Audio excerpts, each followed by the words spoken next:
we're gonna get the Dualsense working with the haptic feedback and all that good stuff, okay? First thing you do is download the app, the Dualsense X app, and it's pretty simple. You just go to Settings, Controller, Networking. Just make sure this port is on and the code is 6969. Should be like that from the factory, but just make sure that's the way it is.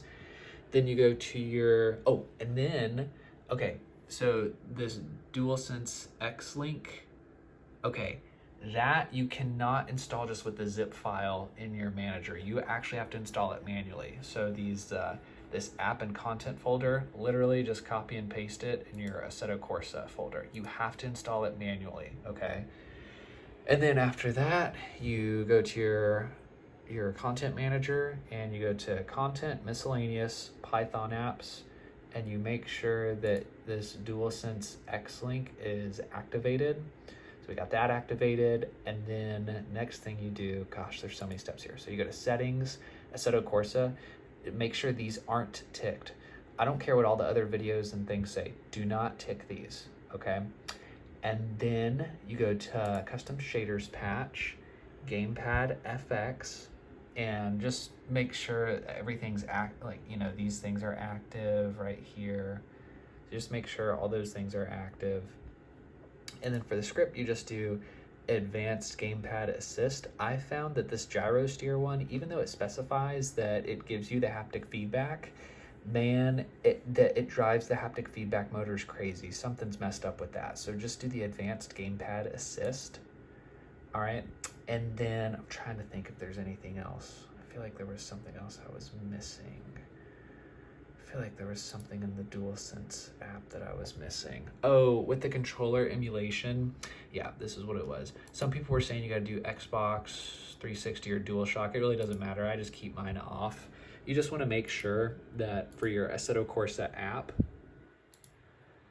bring up this, just make sure the Steam input is actually enabled. And for the content manager, I don't think this really matters, but I actually disabled the Steam input manager, okay? But anyways, so with all those settings, let's go ahead and boot up everything. It'd be hard to film and do at the same time, but I'll give you a little taste of what it'll be like. Okay, and let me zoom out here. I got my controller. I have it hooked up wirelessly, but oh man, this is gonna be tough. Okay, you see like the LEDs work, and then yeah, I don't know if you can see, but the haptic feedback is absolutely working. So all this stuff works, guys. Another thing that you can do is go over here, oh crap, go over here on the right hand side, turn off the volume. Go over here on the right hand side and you wanna add the app Dualsense link, and everything by default should be good to go. Obviously that's the port number, you just wanna make sure that matches what you set up in your Dualsense X, which is the 6969, but it should be set up like that from the factory, so you should be good to go.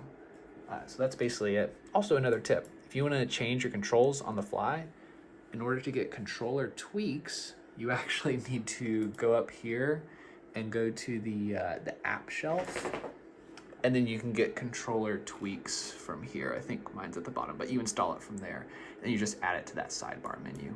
So guys, I hope this helped. This is how to get it all set up.